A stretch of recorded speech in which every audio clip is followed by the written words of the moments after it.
우리가 하나님의 말씀 가운데서도 아주 중요하게 생각하고 모든 사람들이 암송까지 하는 그런 말씀들이 있습니다. 예를 든다면 마태복음 5장의 산상보훈의 말씀이 될 것입니다. 그런데 예수님께서 그 말씀을 하실 때에 먼저 아주 특이한 제스처를 취하십니다. 예수께서 산에 올라가 앉으시니 라고 했습니다. 예수님이 그 산상보훈의 말씀을 앉아서 하시는 것입니다. 마태복음 13장에 보시는 그 유명한 천국의 비유가 있습니다. 이 비유의 말씀을 주실 때에도 예수님은 그냥 말씀을 주신 것이 아닙니다. 마태복음 13장 1절과 2절에 보시면 무리들이 바닷가에 몰려왔을 때에 예수님은 바닷가에 앉으셨다고 했습니다. 더 큰 무리가 바닷가에 몰려들었습니다. 그때 예수님은 배를 하나 준비하시고서는 배에 올라타서는 예수님이 앉으십니다. 여러분, 이상하잖아요. 사람들이 많이 몰려오면 설교자는, 강의를 하는 사람은 서야 합니다. 높은 곳에서 전해야 합니다. 그런데 예수님은 그 반대입니다. 예수님이 무리들이 산으로 올라오니 앉으시는 거예요. 예수님께서 바닷가에 큰 무리들이 몰려오니 앉으시는 거예요. 이상하잖아요. 예수님께서 왜 앉으셨을까요? 여기에 깊은 메시지가 담겨 있습니다. 내가 지금부터 너희들에게 하는 말은 굉장히 중요한 말이니 너희들이 유념해서 들으라 하는 뜻이 앉으시는 예수님의 포즈에 담겨져 있는 것입니다. 그래서 사도행전 12장에 보면 헤롯도 나를 택하여 왕복을 입고 단상에 앉아 백성에게 연설을 했다, 그렇게 표현하고 있습니다. 이것이 전통이 되어 지금 로마의 교황도 중요한 교수를 발할 때 유심히 살피십시오. 절대로 서서 말하지 않습니다. 앉아서 말합니다. 지금 내가 너희들에게 하는 말은 굉장히 중요한 말이니 이 말을 유념해서 들으라, 그런 뜻인 것입니다. 그런데 오늘 읽은 우리 본문에 보면은 이 짧은 구절에 여러분, 앉는다라는 표현이 연속적으로 등장합니다. 1절과 2절만 살펴도 무려 5번이나 앉는다라는 표현이 이어지고 있는 것을 우리가 확인할 수 있습니다. 그만큼 지금 중요한 일이 전개되고 있다는 뜻이 되겠죠. 그래서 우리는 오늘 이 시간 이 말씀 앞에 우리가 정말 마음과 뜻을 모아서 이 말씀의 뜻이 무엇인지를 살피는 지혜가 필요할 것입니다. 먼저 이 일이 어디에서 벌어지고 있었습니까? 보아스가 성문으로 올라갔다, 그렇게 또 표현을 하고 있습니다. 성문으로 올라갔다. 성문은 무엇을 하는 곳이었습니까? 사무엘상 15장에 보면 다윗이 왕이었을 때에 그의 아들 압살롬이 마음이 조급했습니다. 빨리 내가 권자를 차지해야 되겠는데 다윗 왕이 계속 건재하는 것입니다. 그래서 그가 어떻게 합니까? 아침 일찍 성문에 나갑니다. 성문에 나가서 왕에게 재판을 청하려 오는 백성들을 전부 자기에게로 모읍니다. 그리고서는 그 백성들이 하는 얘기를 듣고서는 무조건 당신 옳다, 당신 잘못한 것이 없다, 당신이 맞다, 이렇게 맞장구를 치는 것입니다. 재판이 아니죠. 성경은 그러한 이 압살롬의 태도를 백성들의 마음을 훔쳤다, 도둑질했다, 그렇게 표현을 하는 것입니다. 잠언 31장에 보면 현숙한 여인이 성문에 이르렀습니다. 그때에 성 안에 있는 모든 사람들이 그를 칭찬했다 하는 표현이 있습니다. 그러니까 그 당시에는 이 성문이라는 곳은 어떤 곳이냐? 높은 곳이라는 뜻과 함께 백성들의 자잘못을 가리는 재판하는 재판정으로 쓰여지는 곳이었습니다. 그 재판정에서, 재판하는 장소에서 여러분 중요한 사건이 하나 다뤄주고 있지 않습니까? 어떤 사건입니까? 1절과 3절과 6절에 등장하는 기업 물을 자라는 그런 표현이 등장하는데, 기업 물을 자가 과연 누구인가에 대한 재판을 지금 진행하고 있는 것입니다. 당시 그 땅에는 기업 물을 자라는 독특한 제도가 있었습니다. 히브리어 원문을 그대로 가져오면은 고엘 제도입니다. 고엘 제도, 우리가 잘 아는 대로 한 형제가 어려움에 처했을 때에 그 형제의 억울함이나 그 형제의 경제적인 어려움을 해결해 주는 제도가 바로 이 고엘 제도입니다. 친척의 땅을 또 다른 친척이 대신 사준다든지 이런 과정을 통해서 자기의 땅이 이방인이나 다른 사람에게 넘어가지 아니하고 그의 이름과 땅이 계속해서 자손들에게 이어질 수 있도록 하는 제도가 고엘 제도였습니다. 여기에서 중요한 것은 반드시 서로가 친척 관계여야만 했다라는 것입니다. 물론 친척 중에서도 좀 더 가까운 친척에게 우선순위가 있었습니다. 그런데 오늘 본문에 등장하고 있는 이 보아스는 순위가 후순위였습니다. 자기보다 앞순위에 있는 자가 있었습니다.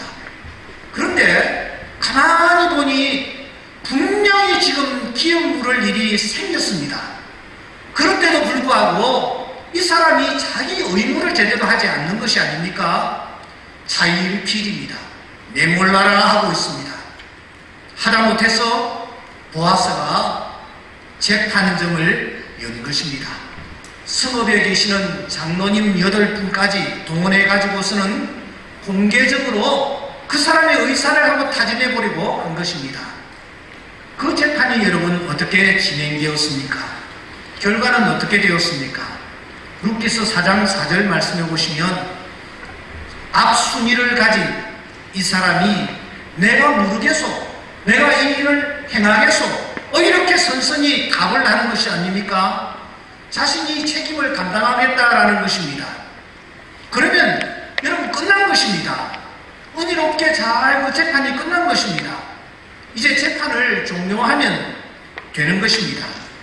그런데 그때 보아스가 한 가지 정말 중요한 사항을 확인합니다. 그것은 고엘 제도의 이면에 있는 이면 조항이었습니다. 여러분 그게 무엇이었습니까? 5절 말씀해 보시면 그 기업물을 짜는 죽은 자의 기업을 그의 이름으로 세워야 한다라는 이면 조항이었습니다. 핵심은 너의 이름이 드러나서는 되지 않는다. 죽은 자의 이름이 드러나야 한다. 죽은 자의 이름으로 그 기업을 세워야 한다. 이것이 이면조항이었습니다. 여러분, 이 이면조항을 앞순위에 있는 그 사람이 몰랐을까요? 천만의 말씀입니다. 그는 알았습니다. 그런데 이 부분을 슬쩍 건너뛰려고 한 것입니다. 모른 채 무시해버리려고 한 것입니다. 그런데 바로 그 부분을 보아스가 확인하는 것입니다. 야, 너 이름 아니야. 그 죽은 자의 이름을 드러내야 해. 너 이름으로 기업을 세우는 게 아니야. 그 죽은 자의 이름으로 기업을 세워야 해. 너 그렇게 할 수 있지? 그러자 이 앞순위가 뜨끔했습니다. 내가 그렇게 하겠다 라고 말하던 이 사람 말입니다. 그는 무엇이라고 합니까? 자기의 본색을 드러냅니다. 6절 말씀해 보시면 나는 내 기업에 손해가 있을까 하여 나를 위하여 물으지 못하겠다. 너가 물으라. 나는 물으지 못하겠다. 그렇게 발을 뺍니다. 그러면서 이 사람이 어떤 액션까지 취합니까? 8절 말씀해 보시면 이 사람이 자기 신을 벗어 던집니다. 여러분, 신을 벗어 던진다라는 것은 어떤 의미를 담고 있습니까? 왜 이 사람이 신을 갑자기 벗어 던지는 것일까요? 신명기 25장 때문입니다. 신명기 25장에 보시면 하나님께서 고엘 제도를 허락하시면서 이와 관련한 흉흉한 지침을 내리십니다. 고엘 제도를 제대로 감당하지 않는 자를 이렇게 처단하라고 하시는 것입니다. 신명기서 25장 9절에 보시면 그 사람의 발에 신을 벗기고 얼굴에 침을 뱉어버려라, 이렇게 하나님께서 말씀하셨습니다. 두 가지입니다. 하나는 이 제도를 제대로 이행하지 아니할 경우에 그 사람의 신을 벗겨버려라. 하나는 얼굴에 침을 뱉어버려라. 그러므로 신을 벗기고 침을 뱉는다라는 것은 그 사람에게 할 수 있는 최대의 모욕을 가해버리라는 것입니다. 넌 인간이 아니야. 넌 인간이기를 포기한 놈이야. 이렇게 취급해버리라는 것입니다. 그런데 오늘 이 앞순위자는 스스로 자기 신을 벗어버립니다. 나는 이런 모욕을 당해도 좋다. 설령 내 얼굴에 똥칠을 내도 좋다. 나는 내 기업을 그리고 내 이름을 결코 포기할 수 없다. 내 기업과 내 이름을 위해서라면 나는 개처럼 취급을 받아도 좋다. 이런 뜻으로 여러분, 이 사람이 신을 벗어 던지는 것입니다. 오늘 이 사람이 누굽니까? 이렇게 자기 이름을 소중하게 생각하고 자기 이름 드러내기를 좋아하는 이 사람이 누구냐라는 것입니다. 자기 존재를 드러내려 하고 자기를 과시하려고 했던 이 사람이 과연 누구냐라는 것입니다. 여러분, 루키스의 특징을 아십니까? 루키스의 특징은 등장하는 인물들을 소상하게 그 이름을 밝히고 있다라는 것입니다. 엘리멜렉, 그의 두 아들 말론과 비룡, 여기에 나오미, 룻, 보아스, 심지어 잠깐 나왔다가 되돌아가버린 오르바까지 루키스는 아주 친절하게 여기에 등장하는 모든 사람들의 이름들을 하나씩 하나씩 다 금명하며 밝히고 있습니다. 그러면 여러분, 이 사람은 누굽니까? 이 사람의 이름은 무엇입니까? 이 사람은 기업물을 자 중에서 제일 앞순위에 있던 사람입니다. 그러므로 루키스에 등장하는 인물들 가운데서 가장 중요한 위치를 점했던 사람입니다. 제가 던지는 질문은 이 사람의 이름이 도대체 무엇이었느냐라는 것입니다. 여러분, 오늘 1절에 보시면 이 사람은 아무개여라고 불립니다. 왜 이 사람은 유일하게 아무개로 처리되어 버리고 마는 것일까요? 보아스가 이 사람의 이름을 몰랐기 때문에 아무개여라고 불렀을까요?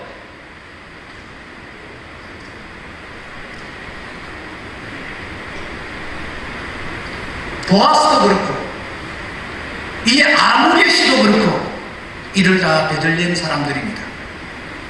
당시 베들레헴 주민이 얼마나 되었을까요? 그야말로 조그마한 동네입니다. 더군다나 이 두 사람은 서로 간의 친척지간입니다. 무엇보다도 이 사람은 순위가 앞선 중요한 위치에 있는 사람입니다. 그런데 보아스가 이 사람의 이름을 몰랐을까요?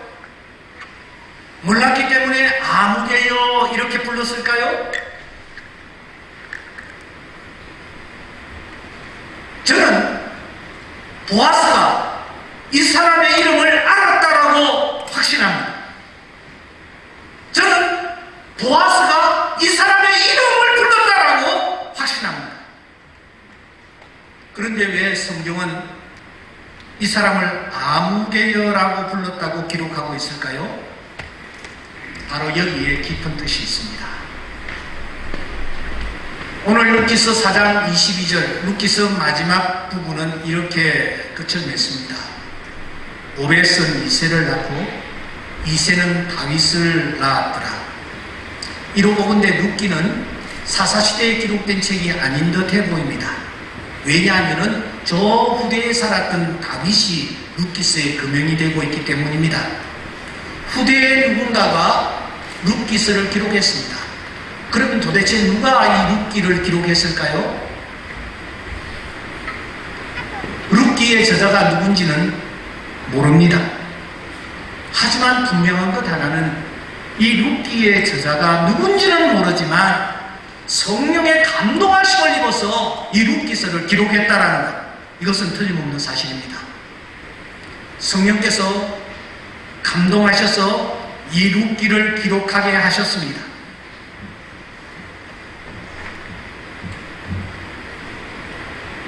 그런데 이 앞순이 자기 이름을 드러내기를 힘썼던 애썼던 이 사람이야말로 자기의 이름조차 밝힐 필요가 없는 그런 존재라는 뜻으로 성령께서 성경의 저자에게 아무개라고 처리하도록 하신 것은 아닐까요? 그렇습니다. 성령께서 이 사람의 이름을 제거해버리신 것입니다. 자기만 생각하고 자기 재산과 자기 유익과 자기 이름만 생각하는 이 사람, 그래서 성경은 그 사람을 아무개로 처리해버린 것이 틀림없습니다. 내 기업에 손해가 있을까 하여 나를 위하여 물으지 못하겠다. 내 기업, 나를 위해서 일생을 살았던 이 사람, 성경에서 그 이름을 금명할 필요조차 없는 존재라고 그렇게 처리해버린 것입니다. 오늘 이 말씀은 스승으로 자처하고 있는 우리에게 주시는 말씀입니다. 저는 이 말씀을 준비하면서 제 마음에 큰 찔림이 다가왔습니다. 보아스와 여기 등장하는 이 아무개는 참 스승은 어떤 자인지, 참 스승은 어떻게 살아야 하는지 그것을 보여주고 있기 때문입니다. 아무개는 철저히 자신만을 위해 살았습니다. 하지만 보아스이신 예수 그리스도는 남을 위해서 산 인생으로 등장하는 것입니다. 자기 이름을 드러내려고 애썼던 아무개는 그냥 아무개로 끝나고 맙니다.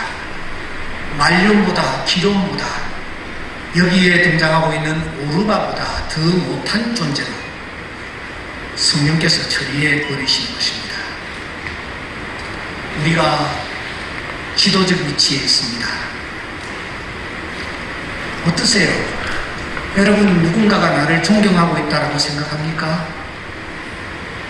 사실 우리가 누군가를 존경한다는 건 참 쉬운 일이 아닙니다. 누군가를 좋아하기까지는 할지 모르지만 존경까지 가는 것은 참 어려운 것 같습니다. 나이가 많다고, 선배라고, 출세했다고, 부자라고, 유식하다고, 힘이 있다고 그 사람을 향하여 우리가 존경합니까? 엄밀히 말하면 좋아하는 것도 참 쉽지 않을 것 같습니다. 아니, 어떤 사람에 대해서 호감을 가지는 것조차도 쉽지 않습니다. 멀리서 보면 좋아 보여나 가까이서 보면 흠이 보이고 냄새가 나기 때문입니다.